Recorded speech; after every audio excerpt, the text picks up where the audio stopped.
வணக்கம் நண்பர்களே, நான் உங்கள் பிரபா அப்பன் முருகன் யூடியூப் சேனல்லேருந்து. இந்த வாட்டி நாம் சிம்ம ராசி பார்க்க போகிறோம். இந்த ராசி பலன் ஜனவரி மாதம் முதல் மே மாதம் வரைக்கும், மே மாதம் 18ஆம் தேதி வரைக்கும். சரிங்களா? இப்போது சிம்ம ராசிக்கு எப்படி இருக்குன்னு பார்க்கலாம் வாங்க. சிம்ம ராசிக்கு ஏற்கனவே கேது பகவான் 2ஆம் இடத்திலும், சனி பகவான் 7ஆம் இடத்திலும், 10ஆம் இடத்துல குரு பகவானும் இருக்கார், 8ஆம் இடத்துல ராகு பகவான் இருக்கார். சரி, இப்போ இவங்களுக்கு எப்படி இருக்குது ஓவரால் அப்படின்னு ஏஜ் வைஸ் பார்த்தோம் அப்படின்னா, குழந்தைகளுக்கு எப்படிங்க அப்படின்னா, மாணவர்களுக்கு அப்பாடா நான் நல்லா படிக்கிறதுனால நான் தப்பித்தேன், நான் மட்டும் படிப்பில் ஒழுங்காக இல்லை அவ்வளோதான், என்னை கொண்டு எங்கேயாவது ஹாஸ்டலில் சேர்த்து விட்ருப்பாங்க, இல்லை நீ எங்கேயாவது ஹாஸ்டலே கடந்து படின்னு சொல்லியிருப்பாங்க, இல்லை சொந்தக்காரங்க வீட்லையாவது விட்டுருப்பாங்க. இப்போ தான் என்னோடய சேட்டைகளெல்லாம் தெரிஞ்சுக்கிட்டாங்க. அந்த மாதிரி குழந்தையோட நிலைமை இருக்கும். படிப்பு கொஞ்சம் நல்லா தெளிவாக இருக்கும், தாயோட ஆதரவு நல்லாயிருக்கும்.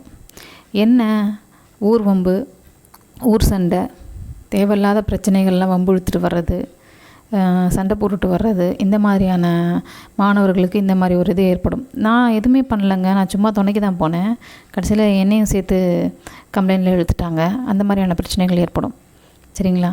நல்ல விஷயம் எடுத்துக்கிட்டிங்க அப்படின்னா, படிப்பில் நல்லா படிப்பீங்க, அம்மாவுடைய ஆதரவு இருக்கும், சொத்துக்கள் கிடச்சிருக்கும், வீடு கட்டியிருப்பீங்க, வீடு கட்டணுன்ற பிளான் போட்டிருப்பீங்க. இதெல்லாம் நல்ல விஷயமாக நடந்திருக்கும் மாணவர்களுக்கும், அந்த இளமை பருவத்தில் இருக்கவங்களுக்கு.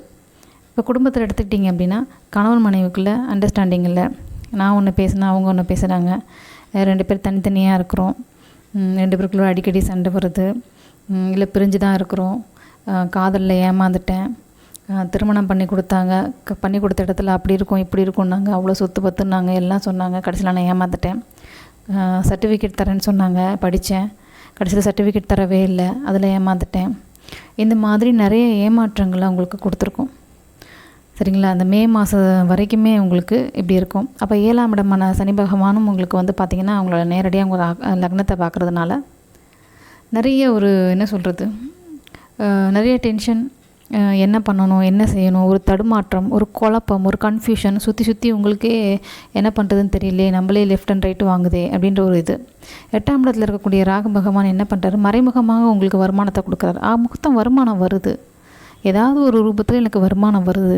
ஆனால் என்னென்னா, இந்த ஃபேமிலியையும் இந்த பார்ட்னர்ஷிப்பையும் இந்த குடும்பத்தையும் எனக்கு பேலன்ஸ் பண்ண முடியல. நானும் ட்ரை பண்ணுறேன், என்னால் ஓவர் கம் பண்ண முடியல, எனக்கும் ஏற்ற மாதிரி இப்போது டைமும் சரியில்லை அப்படின்ற மாதிரி சிம்மராசிக்கு நிறைய புலம்பல் இருக்குது. 10ஆம் இடத்துல குரு பகவான் இருந்து உங்களுக்கு கௌரவத்தை கொடுக்குறாரு. 2வது என்ன கொடுக்குறாரு பார்த்திங்கன்னா, தொழிலில் ஒரு நல்ல விருத்தி கொடுக்குறாரு, பணத்தை எப்படியாவது கொடுத்துட்றாருங்க. ஆனால் நிம்மதி தாங்க இல்லை, ஓடிக்கிட்டே இருக்கிறேங்க, ஒரு நாளும் நிம்மதி இல்லை, உதவி பண்ணாலும் நிம்மதி இல்லை அப்படின்ற ஒரு புலம்பலாகவே இருக்கும். இப்போ இந்த 2ஆம் இடத்துல இருக்கக்கூடிய கேது பகவான் உங்களுக்கு லக்னத்துக்கு வரும்போது இன்னும் நிறைய தெளிவான சிந்தனைகள் உங்களுக்கு தோன்றும். இந்த ராகு கேது பயிற்சி பலன்களாக நான் அப்லோட் பண்ணுறேன். சரிங்களா? இப்போதைக்கு இந்த மே மாதம் வரைக்கும் தான் இந்த பலன்கள் இருக்கும். அடுத்து சனி பகவான் 8ஆம் இடத்துக்கு போயிட்டார் அப்படின்னா இந்த பலன்கள் எல்லாமே மாறுபடும். மே மாதத்துலேருந்து உங்களுக்கு பலன்கள் எப்படி இருக்குன்னு நம்ம பார்க்கலாம். சரிங்க? ஏன்னா உங்களுக்கு 11ஆம் இடத்துக்கு குரு போவார், நல்ல நல்ல விஷயங்கள் காத்திருக்கு. ஸோ இப்போ கடந்த காலகட்டத்தில் இருந்த மாதிரியான சோதனைகள் உங்களுக்கு இருக்காது, இது எல்லாத்துலேயுமே மாற்றம் ஏற்படும். சரிங்களா? உங்களுக்கு இந்த வீடியோ பிடிச்சிருந்துச்சுன்னா உங்கள் குடும்ப உறுப்பினர்களுக்கு ஷேர் பண்ணிக்கோங்க, உங்கள் நண்பர்களுக்கும் அனுப்புங்க. நன்றி, தேங்க்யூ.